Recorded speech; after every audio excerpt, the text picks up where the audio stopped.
I'd like to call the Village of Riverside Board of Trustees regular meeting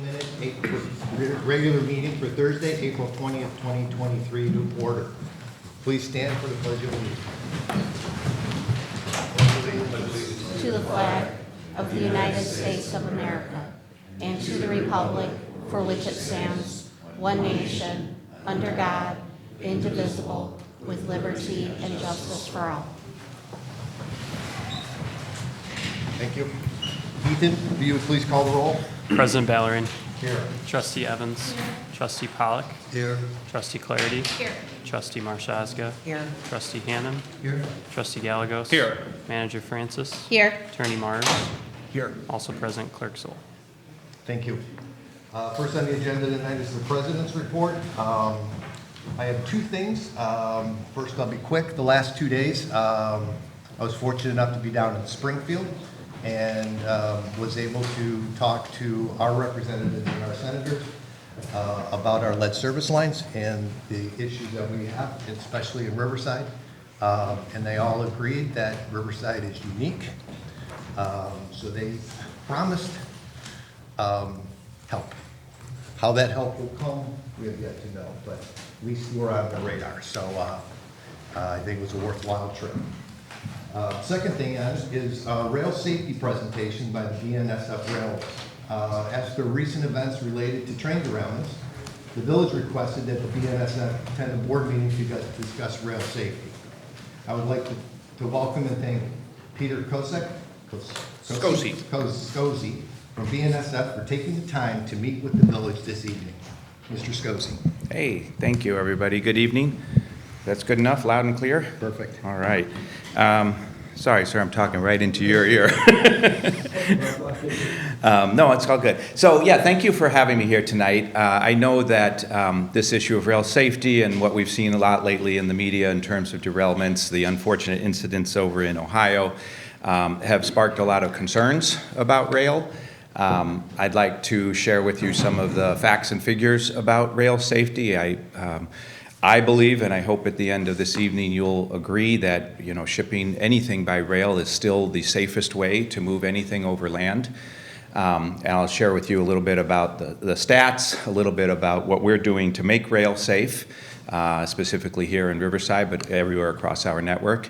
And then some of the trainings that we offer and ways we work collaboratively with first responders across the country and here locally as well. So I'm going to go through a quick presentation. I've got a few slides, some charts to share with you. Go. There we go. In case you didn't know, BNSF Railway does operate in 28 states, mostly west of the Mississippi. We go all the way to the coast of California, up in Oregon. A lot of the business that you see traveling through here is going to be container traffic coming from the West Coast ports. Some of it from Northwest, out of Seattle, even some from up in Canada coming down, and then LA, Long Beach is where we get the preponderance of them. 32,000 route miles, 28 states, a bunch of bridges, a bunch of ports, a bunch of intermodal facilities. Transporting hazardous material by rail is safe, and I know that's a little comfort for those who do experience a derailment in their community, like those in East Palestine. But the fact remains that 99.99% of all hazardous material shipped by rail on BNSF arrives safely. So that it does happen. There is that 0.01%, but when you consider the amount that we move, the vast majority does arrive safely to its destination. It's important also to note that as a railroad, we have common carrier obligations. We are required to move anything that someone gives to us to move. We can't be selective. We can't pick and choose which things we want to move. So if someone gives us a rail car of hazardous materials, we are required by law to move that. We do it, of course, in the safest way that we can. Rail is the safest mode. If you look at this chart, you might see the tall red bars, which represent incidents, hazmat incidents by shipping method. The red bars represent the shipping method of highway. And if you look really down near the bottom there, you see the blue bar, which is rail, and the yellow bars, which is air. This is not to disparage our trucking brethren, because a lot of what moves on rail for the preponderance of the distance has to move by truck on either end. But it is just to point out that of all the modes, land modes that are, well, all the modes that are being shipped, hazardous materials being shipped, rail really is the safest mode by which to do that. A couple of other stats, and I know this can get a little dizzying, but just wanted to cut it a few ways to show you. For every million miles of train miles traveled, there are 0.7 accidents. This includes all accidents, not just hazardous materials. When you consider that rail travels 600 million miles a year, 0.7 per million miles does add up, but it's an extremely low number. If you look at this specifically for hazmats, since the year 2000, our hazmat rates have declined 78%, incidents involving hazardous materials. So today, that is down to 0.005 per 1,000 miles. So we have made vast improvements. How have we made those improvements? Largely through extensive capital investments in our network. These bars represent the amount of capital that BNSF spends on our network every year. It's well into the billions, $3 billion on average there, $5 billion in 14 and 15. But this year, we're projected to spend close to $4 billion on our network. The orange bar here represents the maintenance portion of that investment. 72% of our investment goes right back into the existing network to make sure that the rails are smooth, that the grades are smooth, that the ballast is even, that all the ties and the plates are connected properly, and everything moves safely.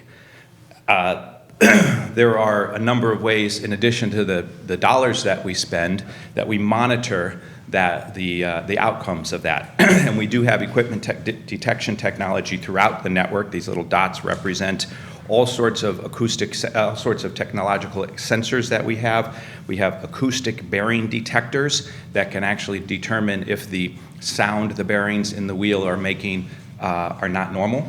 And then we can identify that wheel set and swap it out at the next stop. You may have heard about the hot box detector that was that people were focusing on in terms of the Norfolk Southern derailment in East Palestine. We have those as well. I think they are placed, I got another slide, I won't guess, 40 miles, I think, throughout, every 40 miles at a maximum. These sensors collect literally 35 million readings per day. We have a massive computer system down in Fort Worth, Texas that receives all this data. We've done extensive AI where we read all of this data, we identify which of those data components are actually troubling, and then we look at those with human eyes and we zero in on what that problem is. It could be a bearing issue, it could be a wheel that's out of true, it could be a crack in the steel wheel. We have geometry cars, that little third dot, that travel across the railroad. They have cameras, LiDAR, sonar, that analyze the track and the track infrastructure so that if there's a sinkhole developing or if there is literally a faceplate on connecting two sets of rail that's missing a bolt, the camera will pick that up traveling at 70 miles an hour, send us a picture of that. It determines that that bolt is missing, and then we can send someone in there to fix that before the tracks come out of line and potentially cause a derailment. So we are deploying extensive amounts of technology and technological solutions to this. And I might add that all of this was done voluntarily without any government mandate because the railroads think it's the good thing to do, and it's as important for us for our goods to arrive safely as it is for all the communities that we roll through. A couple examples, again, I've already mentioned the acoustic bearing, the hot box detector. The trains that carry hazardous materials have a special designation called key trains. Key trains are treated differently throughout our network. Currently, BNSF restricts the speed of all key trains to 35 miles per hour through highly populated areas. This would be considered a highly populated area. And our routes for moving that hazardous material takes into account the communities and the things within the community that we will pass through. Now, we all know that rail runs through, this track's been here longer than all of us have been alive, and things have grown up around it, so we can't always account for schools or parks or what have you, but we do the best we can to route those materials, those trains through the least, hazardous routes. We do extensive training with first responders. I've already shared with your village manager our bnsfhazmat.com website. I've circled it here on the slide. This will give anybody further information about some of the points that I've covered today. But if you are a first responder, you can sign up and receive information specifically about what kinds of commodities roll through your community. So I know we've been in contact with police chief, fire chiefs, first responders across the network. They are aware of this. They can sign up for this information and receive it. It is not available to the general public. You must be a licensed first responder in order to receive it. I hope you can appreciate the security concerns that would raise if this information were released to the general public. We also have an Ask Rail app that is available on your phone. So should there be an incident, first responders can look at that rail car, punch in the number, and immediately know what commodity they're dealing with. It could be corn syrup, it could be ammonia sulfide, it could be corn. But that Ask Rail app will tell them what it is, and then they'll know how to prepare for that response. They won't walk blindly into something without being prepared for it. We do trainings both here locally. We have online trainings, and we also will take first responders out to a specially designated training facility that the railroads collectively own in Pueblo, Colorado.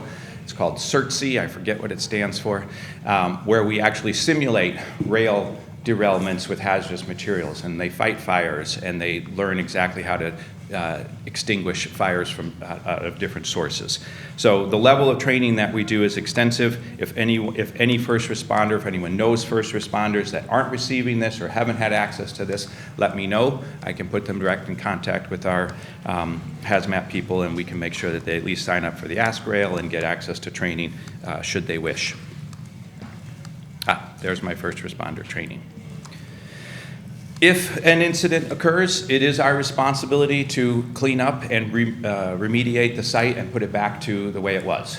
So this is just an aftershot, could be anywhere, but that is our responsibility, and we stand behind that, and we will do that. Obviously, our first goal is to never be in that position, but accidents do happen, and we have to be ready for them when they do. So that's the conclusion of my presentation. I'm happy to take a few questions if folks have them. Mr. President. Ms. Evans? Hi. So I see that the technology you use addresses issues that come up.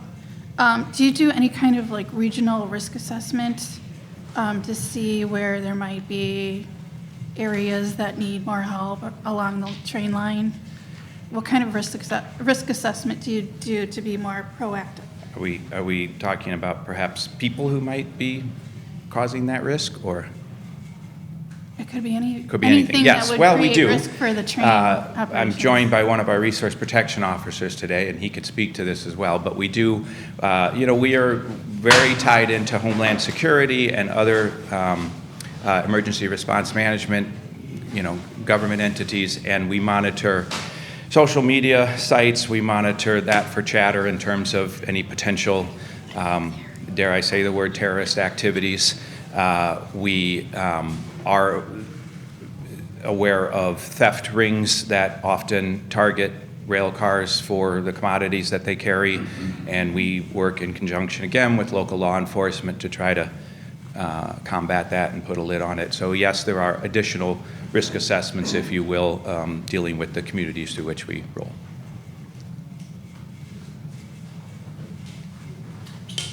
Aberdeen? Hello, again, Hi. thank you for coming. My And, pleasure, thank you. I was just curious about the extent to which you have processes or procedures following derailments, whether it's your railroad or someone else's. Is there kind of an investigation process or an audit process? Oh, most certainly, yes. All train derailments do then immediately fall under the investigative authority of the National Transportation Safety Board. So the NTSB will be on site as quickly as they can get on site. We work very closely with them, of course, to help determine the cause of the derailment and certainly to fix that. But oftentimes it's just a matter of knowing what caused it and then being able to account for that moving forward. If it's a bearing, if it's a wheel that's out of a line, if it was a track that got misaligned, what have you. So yeah, there's an extensive investigation that supersedes an accident.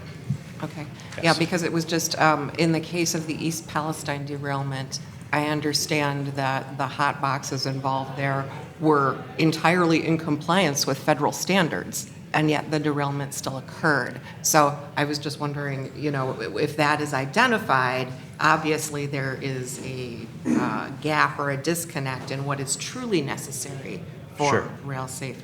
Sure, and I think, so just to be clear, hot boxes aren't federally required, aren't mandated by the federal government. The railroads have put those up voluntarily, but subsequent to East Palestine, we have all committed to decrease the distance from one to another, so i.e., I think essentially double the amount of hot boxes that are going to be on the network.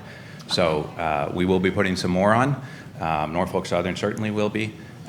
Again, coupled with all the other technology that we have, monitoring wheels, bearings, you know, faceplates, everything. It's a complete package that we look at. Yeah. Any other questions? Any questions from anyone in the audience, since we all live in a town that has trains going through it every day? Okay, hearing none. Yes, Mr. Buckley. Yeah. So one of the things I'd just like to touch on real quick regarding public safety and working with BNSF, it's been a great partnership. We work with Mr. Scosi, the whole police department from BNSF who does a lot of the risk protection. We know each other by name. If an incident does occur or there is something that takes place on the rail lines, the first thing they pull up is they come up to me and they say, "What do you need?" And they're there to help. They're there to get us resources if we need them. And the communication is huge. You know, we're always talking. We're always making sure that we're looking out for the best interest of not only the rail line, but the entire community. So having those things in place, and I know a lot of people wonder what happens if something bad does happen. Yes, Riverside is the first responders going there. We're going there to start mitigating or handling whatever incident it may be, but we have far outreaching resources throughout the entire state of Illinois, and if need be, throughout the country, where we can call in additional hazmat teams or resources or whatever else we may need to handle or mitigate any incident that occurs, and that is working directly with the railroad and making sure that everything is done properly and, you know, done right. Our main goal is to make sure that things don't happen. Rail lines are protected areas. There are no trespassing zones. The only place you can cross a rail line is at a crossing, at a grade crossing, or at a viaduct or a bridge going over it. People are not allowed to walk down rail lines. They're not allowed to trespass in those areas. Those are no trespassing areas.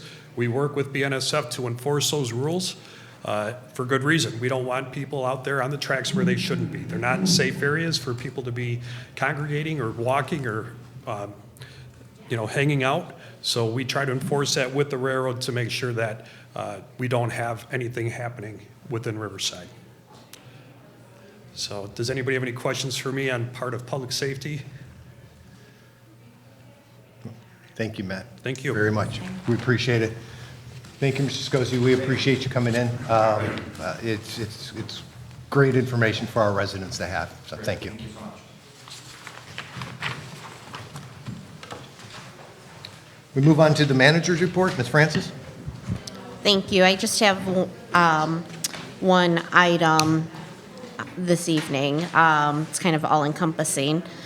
So just a quick reminder that our event for household hazardous waste disposal, recycling, and shredding event is only a couple of weeks away. So those that are cleaning up, spring cleaning, just remember it's held May 6th from 8 to noon at the Public Works facility.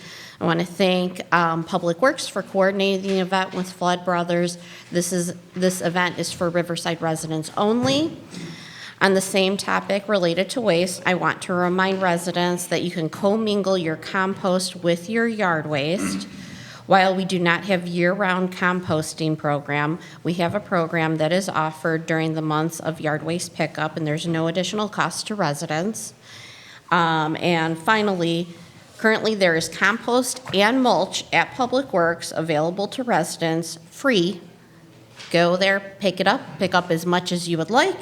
They're open from during the week, Monday through Friday, from 7:30 to 4. If you need any additional details, you can go to the village website. Thank you. Thank you. We move on to resident comments. Is there anybody in the public that would like to comment on non-agenda items this evening? Okay. If not, we'll move on to the consent agenda. Clerk Sol. Approve voucher list of bills, April 20th, 2023. Approve Village Board of Trustees regular meeting minutes, April 6th, 2023. Approve Village Board of Trustees executive session meeting minutes, April 20th, 2023. Review and file Historical Commission meeting minutes, February 20th, 2023. Review and file Landscape Advisory Commission meeting minutes, March 14th, 2023. Review and file Preservation Commission regular meeting minutes, December 8th, 2022. Review and file Community Development, Police, Fire, and Public Works March monthly reports. A resolution authorizing the village manager to approve a change order for the not-to-exceed amount of $4,200 to TKB Associates for the purchase of professional services related to Laserfish document management software. An ordinance authorizing execution of a third amendment to a contract and lease agreement between the Village of Riverside and BNSF Railway Company. And an ordinance amending the village code of the Village of Riverside, Illinois, relative to village parking fees. Thank you. Is there anyone, any trustee or anyone in the audience that would like any of these things removed from the consent agenda? Hearing none, if I can have a motion? So moved. Motion by trustee Gallegos, second. Second. Second by trustee Marshausga. Clerk Sol. Trustee Evans. Aye. Trustee Pollock. Aye. Trustee Clarity. Aye. Trustee Marshazga. Aye. Trustee Hannan. Trustee Gallegos. Aye. Motion carries. Thank you. We move on to department boards and commission reports. Tonight we have a demonstration of the Village Stream Roku app by Chairperson Hughes. All these people tonight are here for this Roku demonstration, by the way. Because there's the remote. All right, that would have been a quick end to the presentation if we didn't find that. All right, so you teed me up well. My name's Colin Hughes. I'm with the Riverside Cable Commission. And for the last year and a half, we've been working on a project with the other member communities of the West Central Cable Agency to make what we do with Riverside TV more accessible to residents. Until about a month ago, the only way you could watch Riverside TV was either watching events on YouTube after they've happened, with certain events being live streamed. But that was, for the most part, after the fact. And as of about a month ago, you can watch Riverside TV anywhere in the world with a Roku app that's free to download and free to use. So, I'm gonna just step over here a little bit. Oh, no.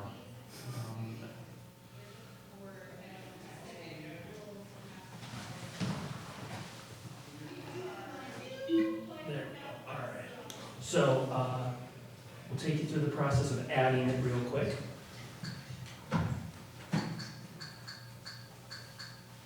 So start by saying you need to have a Roku either device or TV. In this case, this is a TV with Roku installed on it. They also sell little sticks that are $30 that you can plug into any TV that's been made in the last 20 years.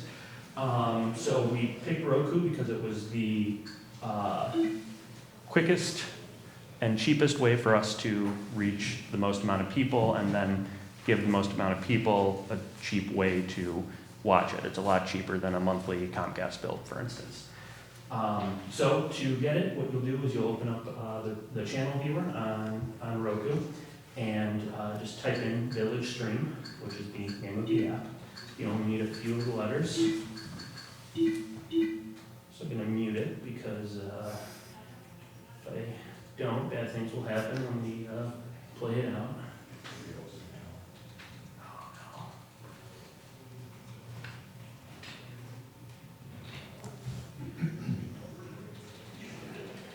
so this is a fun litmus test of how well Colin can spell. Not very well. They forgot the A, right? Oh, man. Oh, man. He's better with technology than he is with spelling. Yeah.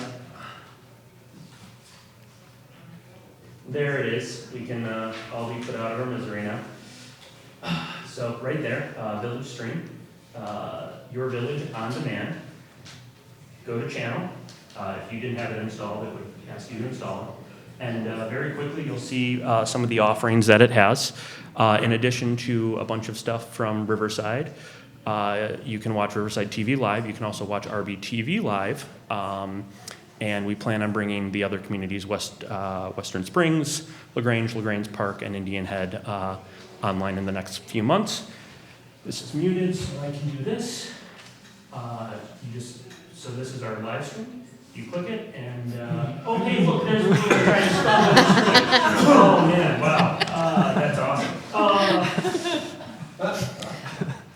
There's a little bit of a delay, so if you miss a meeting, this might not be the best way to interact, but it is how we're actually feeding the overflow room upstairs tonight. We're just have a TV like this with running the Roku app, and everybody can see it, and it works pretty well. Yeah, that's the nuts and bolts of it. Any questions? Go ahead. Not a question, I'll just make a comment. If a resident doesn't have a Roku-enabled television or the Roku device, our wonderful library has several Rokus that you can check out. Awesome. And actually, now that I think of it, this has also enabled us to stream the channel to the Village website. So if you don't have a Roku device but want to watch the stream live, you can watch on the Riverside Village website. Thank you. Thank you. Any other questions? I have a comment too. I just want to say thank you, Colin. I want to thank you and your team. You've done a lot. This is the second kind of the biggest modernization effort that you've made, while the commission was under your leadership. And I just want to thank you. Thank you. My pleasure. It's been a lot of fun. I got to tell you, every place I go whenever we talk about village and stuff like that, I tell them about our TV, and everyone's amazed on how a small village can do so much. Yeah. So we appreciate the talent that you and the commission brings to this endeavor. Yeah, Thank you very much. it's really all thanks to the crew too. We just have some lofty ideas and say, hey, can you guys do this? And they make it happen. So Joe and Lorenzo and Jason and Zach and everybody on the crew is really are the ones that should be commended for it. They're Well, we appreciate you all. So thank you very much. Yep, Thank thanks. you. Are there any other reports this evening? I just have one quick item on behalf of the Landscape Advisory Commission. Tomorrow, Friday, is the deadline for participating in the invasive trade-in program. So if you want to take a photograph of yourself removing a buckthorn, a tree of heaven, or a bush honeysuckle from your yard and send it into the LAC, you will be eligible for a beautiful new native plant, a 5-gallon container of either a pagoda dogwood, a river birch, or a swamp white oak. So you still have one more day left to do it. That's all. Thank you, Aberdeen. We move on to pending business. We have a couple things on our agenda. One is an ordinance amending the village code of the Village of Riverside, Illinois, relative to hardscape permits for certain carriage walks. Director Tapp. Now that I'm on Roku, I wish I had a more exciting topic to talk about, but nonetheless, ordinance amendment pertaining to a hardscape permits and carriage walks. Last year, we brought to the board a hardscape permit that dealt with a carriage walk for residents that did not have a driveway. And through subsequent conversations, it was suggested that that item be brought to Preservation and LAC and see if they had any comments with regards to staff handling those submissions internally. Neither commission had an issue. It was brought back to the board in July of last year. And the board did pass a resolution that allowed staff to review and approve hardscape permit applications for carriage walk installations at properties that do not have driveways. So this is basically formalizing that approval. Thank you, Director Tapp. Any questions for Director Tapp? Hearing- I have a question. Miss- So my understanding is that the carriage walks are sort of a historical piece of the village where, people with horses, they'd roll up to their carriage walk. So when I see one, I know that that's why it was put in. And I know that we're just sort of modernizing now by allowing them some more. And I just kind of thought maybe that it's sort of cheapening the historical relevance of the carriage walks that we have. Okay. I just wondered if there was something that motivated. I think the original variation that we had was a woman that lived on Maplewood who did not have a sidewalk, who did not have a driveway. Her garage was actually on 31st Street. So if she had guests over or anyone would come to her house, they would park on the street and have to walk through the grass to get to her house. So the carriage walk was the extension. It's actually the walk from the sidewalk to the street so she can access her property. Someone that's disabled in a wheelchair or if it's raining, but that was it. And there's very, very few properties in town that do not have driveways. So that was the reason for it. That pretty clear? That was good? Spot on. Thank you. Any other questions? If not, if I can have a motion and a second, please? Motion is made. Motion by trustee Gallego, second. Second. Second by trustee Marshaga. Any further questions or comments? Hearing none. Ethan? Trustee Evans. Aye. Trustee Pollock. Aye. Trustee Clarity. Aye. Trustee Marshaga. Aye. Trustee Hannan. Trustee Gallagher. Aye. Motion carries.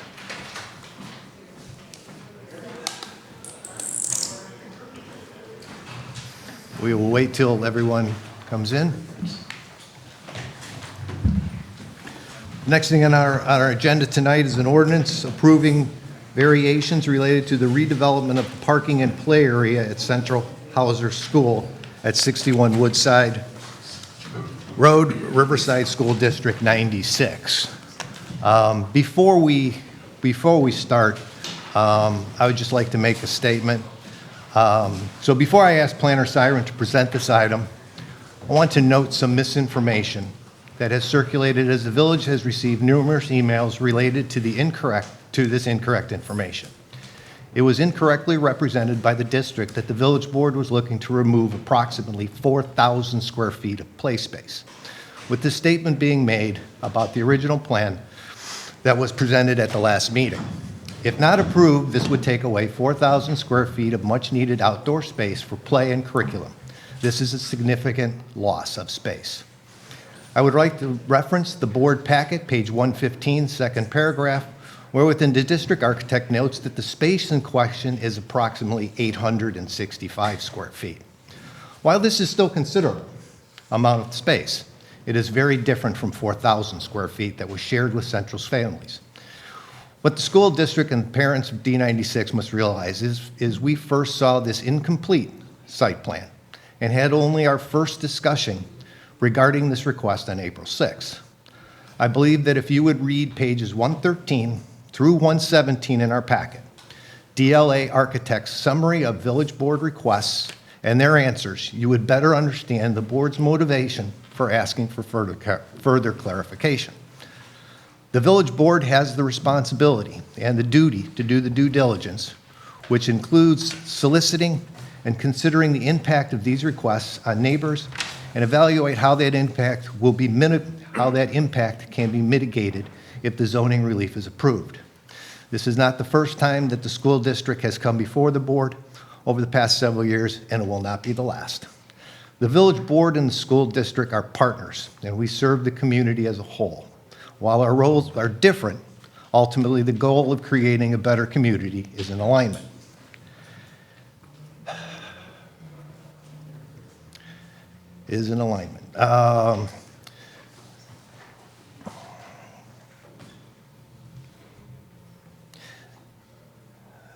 Okay. At the conclusion of our 4-6 meeting, I asked each trustee to send me their concerns with the district plans and asked Planner Siren and tasked Planner Simon with the job of seeing that these concerns were promptly addressed by the district architects. So tonight, we would have a complete understanding of the plan and its impact. Lastly, for the record, I would respectfully ask the district to amend the PTO minutes of 4/16 to reflect this correct information. In closing, I want you all to know we appreciate your input, and I assure you that every member of this board has read each and every email sent to them. Thank you for your time, and with that, I will ask Planner Siren to present this item. Thank you. As President Valerie mentioned, at the April 6th meeting, the village board made suggestions regarding the site design and plans and requested that District 96 provide that additional information in those revised plans. And just to briefly summarize, which is in the staff report and in the packet, the first point was regarding security cameras. The suggestion was to consider allowing the village to access the proposed security cameras, and the district's response is on page 2 of their revised narrative, which is an attachment C of the packet. The trustees regarded consistent plans showing the final measurements proposed, which are reflected in the resubmittal. The revised lighting plan includes all of the lighting that's proposed on the site, and it does, in fact, meet the zoning ordinance standards, including the new standards that were just passed this fall related to TOD amendments.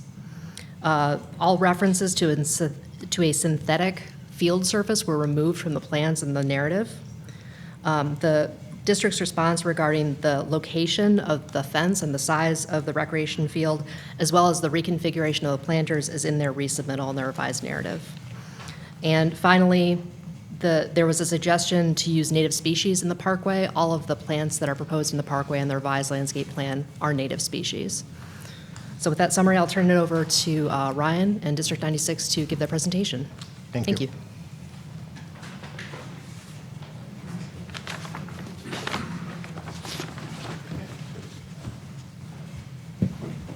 Good evening. My name is Martha Ryan Toy. I'm the superintendent for Riverside District 96. I understand from the last meeting there were questions about wanting to understand a bit more about our educational goals related to this project. I also wanted to share that April May, our principal from Hauser Junior High, is here, as well as one of our PE teachers, Mr. D Matirich. And sorry when I don't get your name always right, but we refer to him as Mirko and Mr. D here in the school district. So anyway, I want to thank you for taking the time to review this. I know for us it's been a long and cumbersome process. I know for the village it's also been a lengthy process. I want to just certainly defer to DLA Architects and WT Engineering when it comes to specific calculations, et cetera, but I felt that what perhaps would be helpful to hear is just more of our educational rationale around the project and how we got started with this. Real honestly, it's hard for us to even identify probably a specific date or time. I know I've been in the district for 7 years. My office used to be in the Central Hauser campus area, and I remember driving in there one of my very first days and thinking, this is where our kids play, right? So that our Central students have for many, many years played on pavement, and really our Hauser students have played on what we consider to be sort of less than ideal outdoor space. I have documents of 8 different iterations of our project, and that every time we have internally, I don't mean with the village, taken our own look at how do we do this, right? How do we meet these goals of separating play and parking, first and foremost, really seeing this as a major safety issue. We've made all kinds of rules and issues within the district that you don't pull out of the driveway, you don't pull out of the parking lot, I'm sorry. If you need to go away at lunch, you need to park on the street because you wouldn't pull away when Central students are out there for recess. So again, we've made our own modifications around safety. So I don't want to imply that it's an unsafe, it's just that we think there are very significant improvements that could be made in the name of safety. Why is it so challenging? For us, it's been very, very challenging around fitting in parking, outdoor play. It's a very large campus, as you know. It's both Central Elementary School as well as Hauser Junior High. So there are about 1,000 children that come to school in that area each and every day, Monday through Friday. So again, I shared with our main goals of separating play and parking, improving safety overall, and really just improving outdoor play. And I know perhaps some of the emails you've received, I have not received them, and that's fine, is that there is no question about the value of outdoor play. I understand that we all know that having lovely green spaces and playground structures, et cetera, for our children to play is something that I'm sure we are all in agreement. So no one is questioning the value around that. there's plenty of articles, plenty of books, lots and lots written about the value of outdoor play for children. And I realize that's not what you're questioning. It does seem that if we had the 4,000 calculation compared to an 870 calculation, again, I'm going to defer to the architects on that. I know about the street curves as well as the sidewalk curves, et cetera. So my understanding is there's variability along that Akenside stretch that's been in question. So understanding or trying to convey the educational reasons for why we really truly want every bit of the space that we have requested here in this area, which really then hinges on where the specific location of the fence is, does relate to this being our outdoor PE space. This is for Hauser Junior High. This is where we can, on every possible nice day, educate our children in terms of physical education. And then the addition for us is also making this recess space for Central Elementary School. So getting Central students off the playground, off the parking lot as their main playground and allowing them to have the recreational field space. We've already reconfigured PE schedules so that in the very middle of the day, Central students can have that space, full access to that space, as well as having a playground structure there. So I think what was most compelling to me as we started to really dig into this project from an educational perspective was talking to our PE department specifically.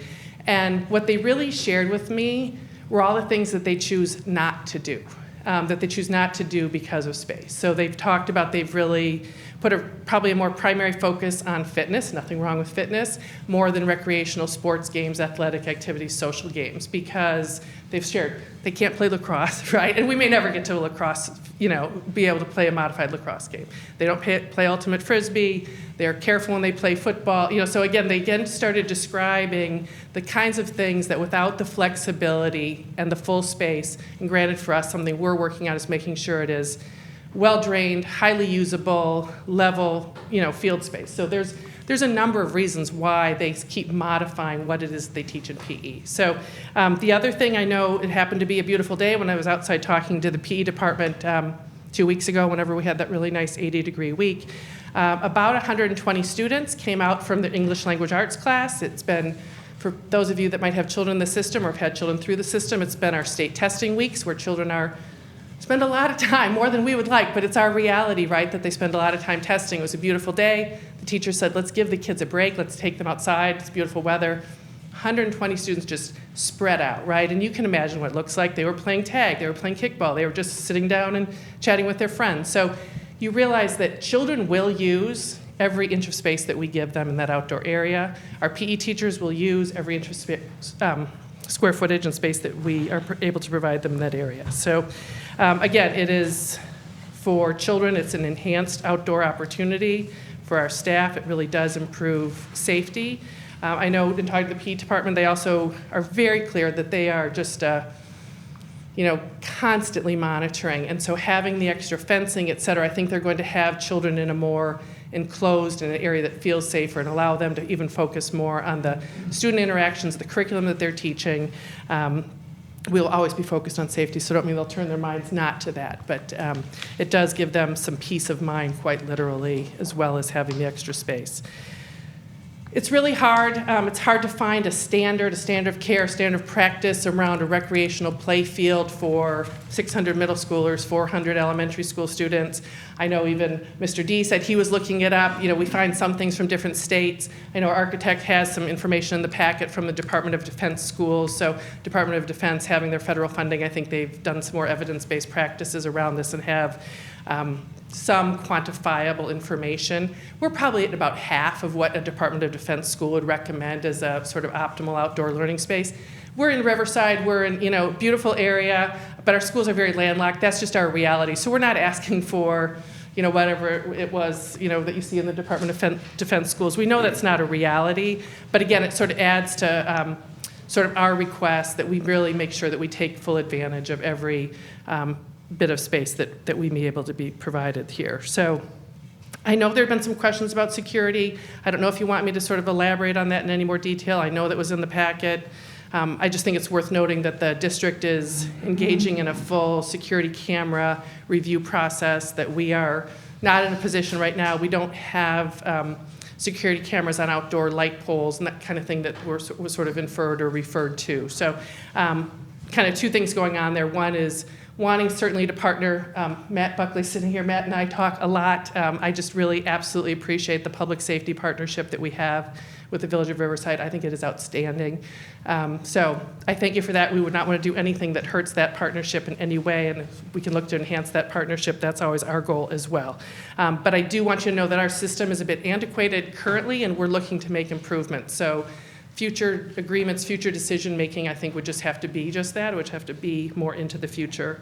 I know when I lean into challenging decisions, as I often do as a school superintendent, I have a motto on my wall, and it's simply make things better for all kids. And when I think about this project, I really think about that opportunity of, for us as a school district, so why we've been working on this, why we've gone through 8 iterations and I don't know how many years of discussion around this project, but I think there sincerely is a great opportunity to make things better for all kids. So thank you for considering that. Thank you, ma'am. Does anyone have any questions for Superintendent before Mr. Hannah? Yeah. First of all, thanks for coming. It would have been helpful to have you here at the last meeting. I think we would have covered more ground, but I'm glad you made the time today. I'm a little taken back at the pushback on how many square feet were being discussed. President Ballerine said it was, 867 square feet. You implied that there was, because of the curvature, it somehow could expand to 4,000. I'm lost there. I don't understand how you quadruple the size because of a curvature of a street measured by a fence that runs straight. I'm going to defer to our architects on that. They are the ones that have done all the measurements and all the calculations around our field space. So I'm going to defer to them on that. Yeah, I can speak to that. Yeah, I mean, quite simply, it has nothing to do with the curvature of the property line. It was, I misquoted it. That's why I'm confused. That was the statement that was given. No, okay. I think that was misunderstood. So it was misquoted. So we went back and actually calculated that, and it is about 867, 65 square feet. Okay, so there's no dispute over that. No dispute. It's a fact. That is fact. Okay. Yep. Great. And Ms. Ryan Toy, you'd agree with that? Absolutely, if that's what Brian says. That's what I heard him say. Yeah, I did too. Okay. I could speak to that in a little more detail if you'd like. No, I was just confused on how we went from 800 something to 4,000. Yeah. I Completely on me. I misquoted it, Okay. and we recalculated it. 867 square feet. Okay, and this is helpful, and while I have you up here, I just want you to appreciate the new April 13th report that you gave and submitted in the materials. It really answered a lot of the questions that we had at the last meeting. Good, good. We hope to address everything. I'm happy to go through it or simply answer any questions.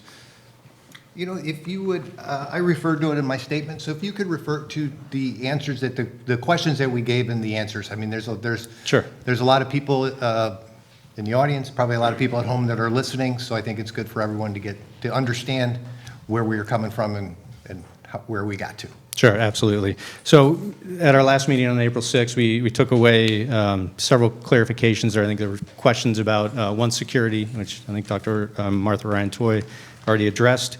The second being photometrics. The plan that we submitted previously calculated the new pole lighting that is proposed, but didn't include wall packs on the buildings. I know there were some comments from public that some of the wall packs shine into their property. So we were asked to calculate those, which is really pretty hard to do accurately. So what the district is proposing to do is replace all of those new with LED hooded shining down lights. So that's the best and most accurate way to ensure that that problem is resolved. So that is what you see in your packet there. The third item is the fence, the location of the fence, and specifically that number that we just talked about. Is it 4,000 or is it 865? It is 865. If we move that move that fence line back 5 feet. What that really equates to is one classroom. So one classroom is anywhere from 800 to 1,000 square feet with our typical design. So that equates to about 30 kids. So as we look at and as we design recreational spaces, we look to the Department of Defense educational standards as a guideline. It influences not only design, but also industry standards. For the population of middle school and elementary, they recommend about 87,000 square feet, and I included that in your packet as well. This is about half of that at 40,000 square feet. So While 865, a smaller number, doesn't seem like much, it does equate to one classroom, and at a 50% diminished, capacity, it becomes significant. So that's really the reason for, trying to maintain that. What we have done, and really the last item that was requested was a landscape plan and site plan that reflected all of those changes. So that's also in your packet. The landscape plan, we know that there was conversation about the lilac bushes and would they survive the construction. We don't think that they will. And as opposed to try and leave them and them die later, we're proposing new landscaping. So screening and buffering is important for the neighbors and important for the school, not only visually but also in sound. So what's being proposed is some new lilac bushes, but also some Hicks yew. We've got our landscape architect that could talk to more specifics about it. But essentially, it's a line of visual barriers, sound barriers, and then as we get to the right-of-way, we've worked with the village forester to incorporate all native plantings. So that gives us anywhere from, at minimum, 10-foot-10 buffer from that fence line, which would be hidden by the vegetation, to a maximum of a little over 21 feet. So trying to understand that we are in proximity to the sidewalk, but also, making accommodations that, will still give the residents his buffer. So I think those are the last things. The one thing, we've fielded a few comments and continue to work with the village public safety department. I know there was a continual concern about the fire access lane that runs diagonally northeast to south, or northwest to southeast. And the plantings that are in front of Hauser, or actually behind Hauser. So there, we did an additional circulation diagram, and what it showed us is that there was a possibility that one of the outriggers for the fire truck could land in one of those planting beds, and so we've removed those. Now it gives a clear fire access lane. And it's worth noting, I think this was discussed last time, that that diagonal fire access lane is really our big impediment to expanding that recreation field. So we are, again, landlocked in a sense, trying to accommodate, safety primarily, but then also safe access for students as well. So I think that. Thank you. Sure. I appreciate everything that you guys have done, answered all the questions that we've posed, but I will open it up because I think we have some more questions or comments. So, Sure. Mr. Powell. Clarifications while the architect's up there. You mentioned some numbers. You said that ideally you would want to have, or it's recommended that you have 80-something thousand square feet of outdoor recreation area.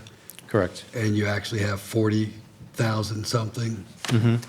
What does that 40,000 include? Does it include the basketball court, the playground, or is it just the green space? So the green space itself, and it's also in your narrative, is about 40,000 square feet. There's also 6,000 square feet of playground, and then I think it's around 4,000 square feet of basketball and foursquare. So those all combined give you that 57% that are in the narrative.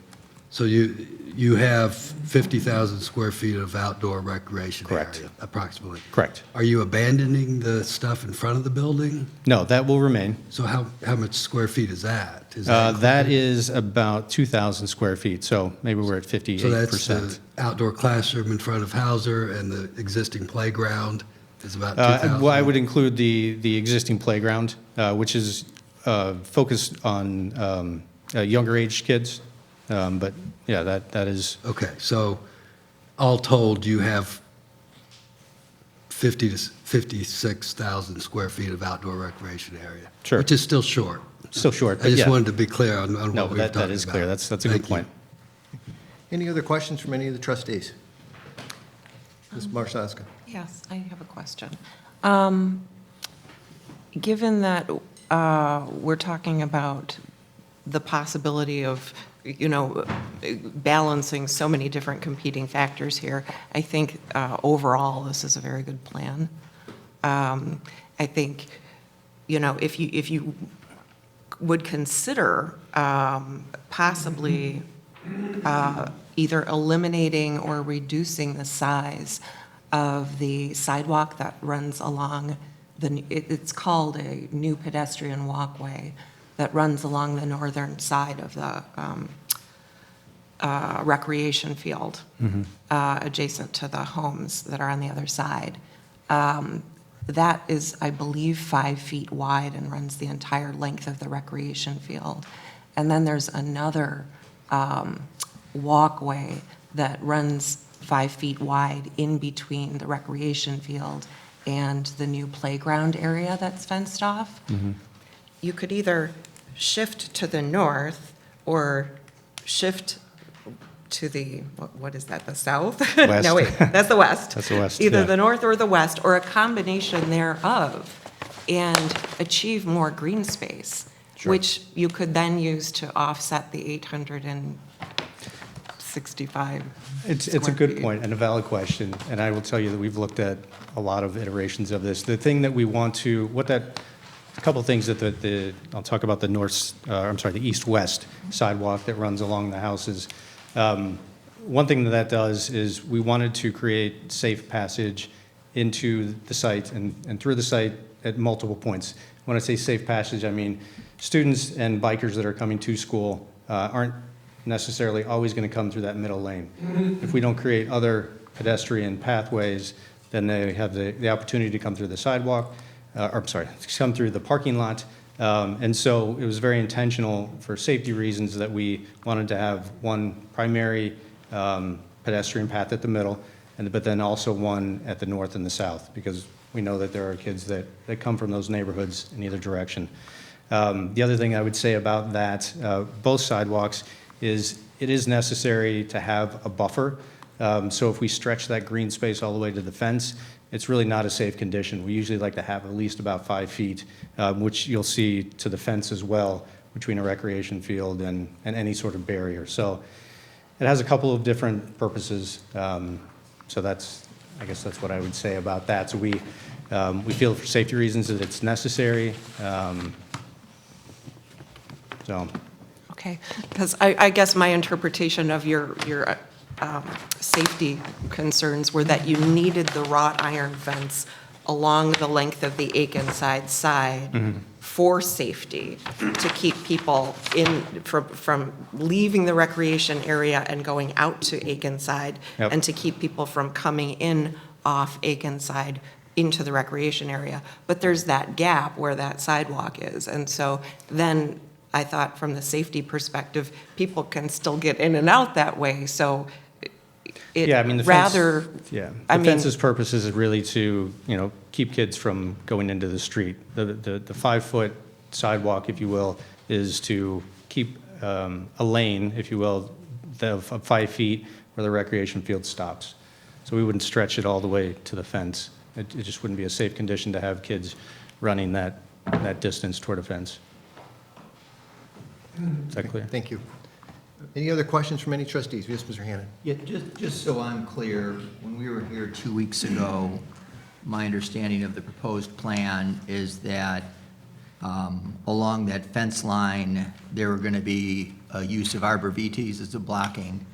And, that statement really sent a chill, in my trustee brain, with the view that, what we do for one school, we need to do for all schools involved. And I had this vision of Blythe coming along asking for a fence along East Grove, Kent, and Blythe with, 1,500 feet of arborvitaes along the range. And then what happens if St. Mary's wants to do the same thing in Mary Park? Now we have a village of arborvitaes, and that's, not consistent with what makes the landscape architecture here unique. And then had the nightmare that the Presbyterian preschool wanted more space, and they, along their whole street yard, put in a steel fence with, I think it was 1,400 square feet of arborvitaes. And so just want to make sure that, there's, as I understood it, and I'm looking at the site plan, that there are native plants, and that there's not a plan to introduce, these non-native, especially the horrific arborvitaes that just don't blend with, the landscape architecture of Riverside at all. No, there's no intent to put any of those in the right-of-way. If you look at the landscape plan, you'll see a clear line west of the property line where we have some plantings that are from the previous plan that you've seen, and then everything to the east of that within the right-of-way is all native plantings. Okay, I mean, loved the emails that we got to approve the plan as proposed. You know, I just want to make sure the plan that was proposed to us 2 weeks ago included the arborvitaes, and that, you know, clearly is not sitting well with me at all. So just wanted to clarify that, and thanks for that change. Sure. Any other questions? Hearing no other questions, anyone in the audience would like to say anything or speak before we ask for a motion? Hearing none, if I can have a motion. I'll make a motion. And I'll second. Wait, can you tell me what you're making a motion? Motion to approve? Motion to approve? And second, please? I'll second. Second by trustee Evans. Any further comments or questions from the board? Yes, Mr. Powell. I just wanted to clarify a couple things. Well, first, I wanted to thank the school district. This process has been very constructive, I think, and we have jointly together, representing our community, have made improvements to this plan that will benefit the entire community, and I appreciate that very much. Another misconception, a misconception that was out there in a lot of the emails was that somehow our failure to act 2 weeks ago delayed this project because the Planning and Zoning Commission had already approved it, and that is incorrect. They still have to go back to the Planning and Zoning Commission. We had this luxury of this time to be able to work with the school district, get improvements to the landscaping. The lighting is a significant improvement, I think, for the neighborhood. And, you know, this is the way the process should work, and I appreciate that the school district allowed us to go through this process together, so thank you. Thank you. Mr. Hannan. Can I just ask for a clarification on the motion? Sure. When you say, approve this, is this the variances being requested based on the presentation in the site plan from today, and not the one from 2 weeks ago? Correct. Yes, would you restate? Yes. Motion to approve based on the materials presented to us this evening For all 7 variations. for all the variations. Thank you. Thank Is you that- for that clarification. Is that, And I'll second. okay? And that's approval of the ordinance. And that's approved of the ordinance. Mr. And Powell. further clarification, the village attorney can help me with this. Approval, a yes vote will approve the ordinance, and those variances will be subject to compliance with the plans submitted. Is that correct? Yes, I believe the plans are going to be attached to the ordinance, correct? Okay, good. And so we'll make sure that the current plans are the ones that are attached. Okay, thank you. Hearing no other questions, Ethan, if you please call the roll. Trustee Evans. Aye. Trustee Pollock. Aye. Trustee Clarity. Aye. Trustee Marshazga. Aye. Trustee Hannan. Trustee Gallegos. Motion carries. Before you leave, I just wanted to give you a little bit of history. Those lilac bushes that are in front of them, those were donated to the school district in 1950 by the Riverside Garden Club.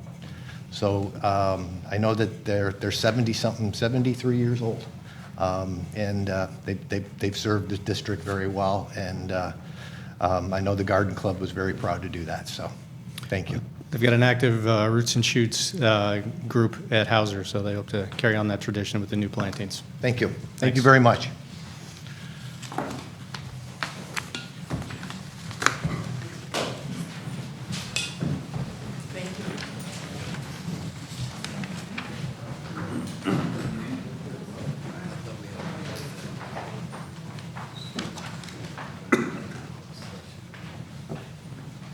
Okay, we'll move on to our new business.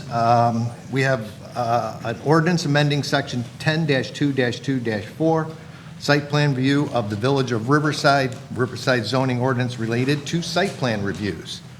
Planner Siren. Thank you. The board first discussed these amendments in December during the review of the TOD-related ordinances. And just an important note before we start, these changes would only affect the way that site plans are reviewed. It wouldn't have any effect on special uses or variations or PUDs. But the board's direction was to change the process of site plan reviews so that the board would make the final decision on site plans rather than the Planning and Zoning Commission. And this would align with the way that variations are reviewed and approved, with the recommendation from the Planning and Zoning Commission, followed by review and decision by the Board of Trustees. The Planning and Zoning Commission reviewed the proposed amendments and suggested a few changes, which are integrated into the ordinance before you. Last week, the Preservation Commission reviewed the ordinance and determined that the proposed amendments will not have an adverse effect on the village's National Historic Landmark status. So the site plan review process as proposed in the ordinance is shown in the two graphics that were included in the packet and provided for you. They have the green flow chart. So as a note, applicants would complete this process prior to obtaining building permits, grading permits, and the like for the project. So the site plan comes first. The first graphic shows the review process for new site plans. There are those two diamonds and two boxes on the sheet. So the two diamonds indicate two optional reviews. The first is a pre-application review with staff, followed by a conceptual review with the Planning and Zoning Commission. Those are both optional. The required reviews are in the square box or rectangular boxes, a review and recommendation by the Planning and Zoning Commission, which would forward a recommendation to the village board for review and decision. So that would be the proposed process for new site plans. For amendments, if you refer to the second graphic, there's a different flow chart. Applications would first be submitted, and staff would determine whether that is a major or minor amendment. Currently, the ordinance, there's a list of what is considered a major amendment. And we're proposing minor changes to that list to provide some clarity and some thresholds, some numbers on those.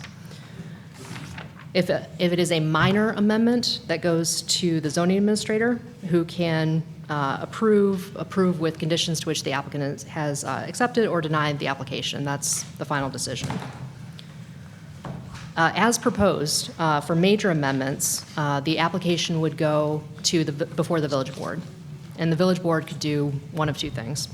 They could make a final decision on the application, or they could refer the application to the Planning and Zoning Commission for review and recommendation. After that review and recommendation, the application would come back to the village board for a final decision.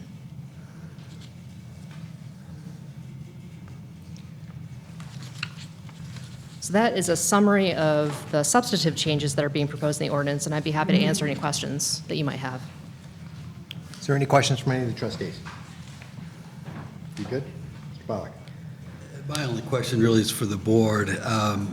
On a major amendment, the way the ordinance is structured, it would come to us first, and then if we think it's significant or we have concerns or whatever, for whatever reason, any reason we want, we then send it to the Planning and Zoning Commission, then they review it, and then it comes back to the board again. My preference would be to just have it go straight to the Planning and Zoning Commission and then the board. But either process works. I think having it go what I call the three-step process, board, Plan Commission, back to board. Yeah, I don't know how often we'll send it to the Plan Commission, but my guess is we'd send it there most of the time. And so why not just skip that first step and have them review it? I would also add that there's no legal notices, so they can get on the Planning and Zoning Commission pretty quickly and then to the board. And I want to respect the Planning and Zoning Commission and have them review major changes. Thank you. Any other comments?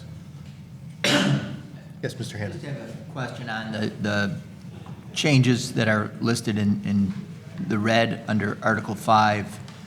Really two that I just love to get some insight on the changes. You know, agree in 5A that increase in the gross floor area, you needed some leeway there. You know, how do we get to 5%? I'm just, you know, for a small area, that's very minor. For a large building, that could still be significant. So I'm wondering if instead of 5%, if we can do it, you know, 5% or a certain square feet if lesser, or, you know, so I just don't want to see that getting out of hand for, you know, with a large footprint becoming a non-major change.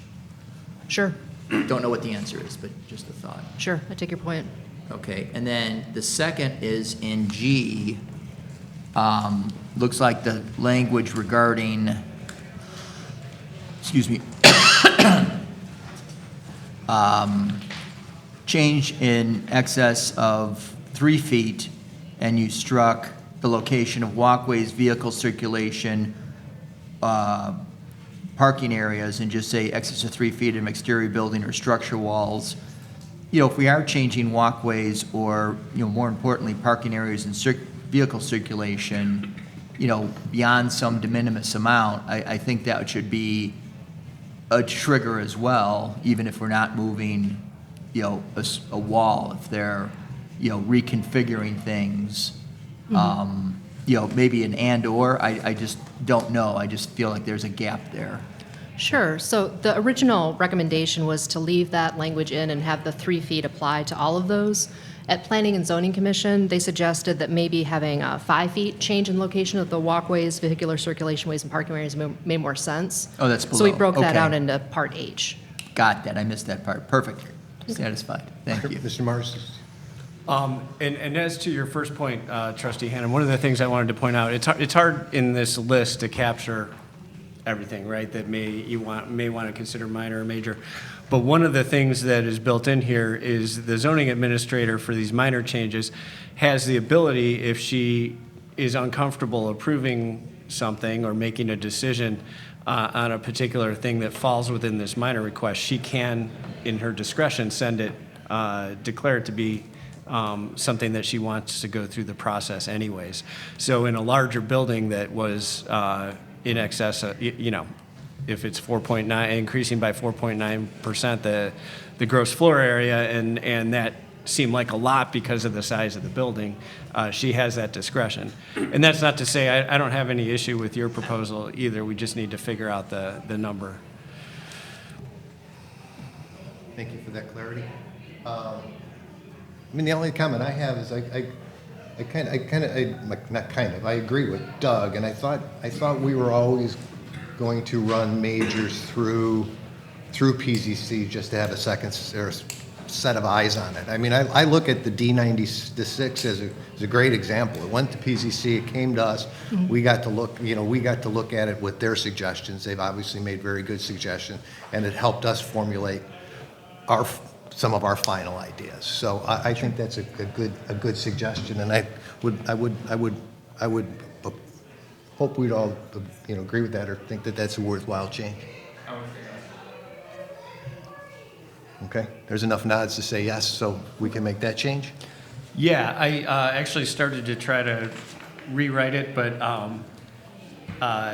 it's more than just a sentence, so if everyone just is comfortable with me taking the language And transferring it. adjusting it, I can do that, and you can still take action on it tonight. Okay.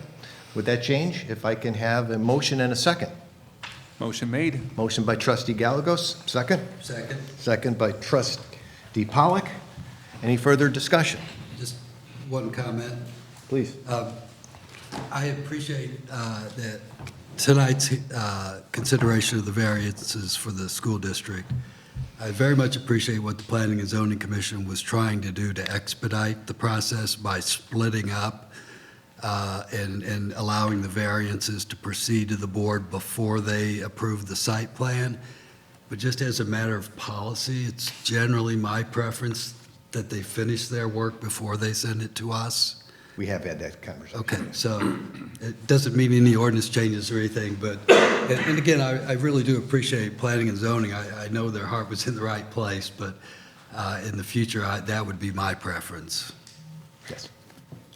Thank you. So we have a motion and a second.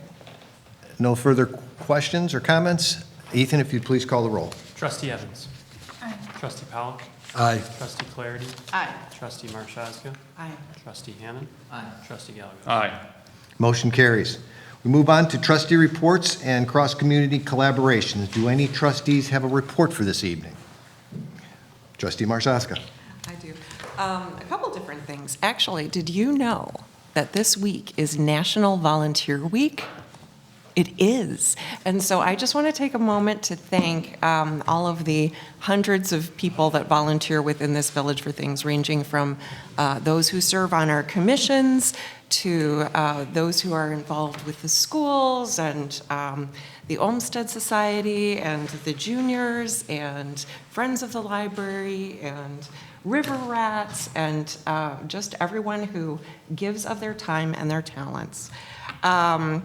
Because it is Earth Month, I am going to call out a few special things.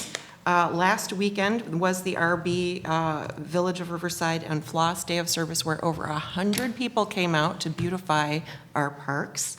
There are more opportunities for volunteers to get involved this weekend and next. So Saturday, there is an Earth Day work day at Patriots Park with the Scouts and Bob Finn. Next Saturday, the 29th, there is a Olmsted Society work day at Long Common and Downing, followed by the dedication of the Olmsted Overlook at 1 p.m. And then that very afternoon, there is yet another work day with the LAC and the Girl Scouts from Central School, who will be working on Triangle 56, which is located at Loudon, Westover, and Northgate. So anywhere you want to go, there will be an opportunity to roll up your sleeves and get some good work in on our parks. That is all I have for now. Oh, actually, I forgot the River Rats cleanup. Yes. Oh, my gosh. You were going to say that, weren't you? No, go ahead. Go ahead. Stole your thunder. That's right. That's on the 29th, too, from 9 to 12. So that's happening in Riverside Lawn, just across the bridge. Okay. Joe, one more. Yes, Since Mr. Everyone Gallagher. spoke about Please. volunteers. The Lions Club does recognize the great spirit of volunteerism we have in this community. And the Bill Jansky Distinguished Citizen Award certainly exemplifies what that truly means. For those who know who Judy Mantell is and the long number of years that she has dedicated herself to volunteerism in this community, the Lions Club has recognized her as a recipient for the Bill Jansky Distinguished Citizen Award. Anybody who wishes to attend while she's being presented with that should contact the Lions Club, as that will be on May 9th. And speaking of Lions Club, the annual chicken dinner will be on Sunday, May 7th at the Presbyterian Church. It'll be a drive-through like we had last year from 11 to 5. And tickets are $15. Thank you. That's all I have today. This side? Okay. Hearing none, the board does have a need for an executive session this evening to discuss the acquisition of real property, the appointment, employment, compensation, discipline, performance, dismissal of specific employees or legal counsel. The board will not reconvene and no final action will take place. So I would ask for a motion and a second to adjourn to executive session. Motion made. Motion by trustee Gallagher, second. Second. Second by trustee Marshaga. Any further comments? Hearing none. Ethan? Trustee Evans. Aye. Trustee Pollock. Aye. Trustee Clarity. Aye. Trustee Marshazga. Aye. Trustee Hannan. Aye. Trustee Gallagher. Aye. Motion carries. Meeting adjourned. Thank you.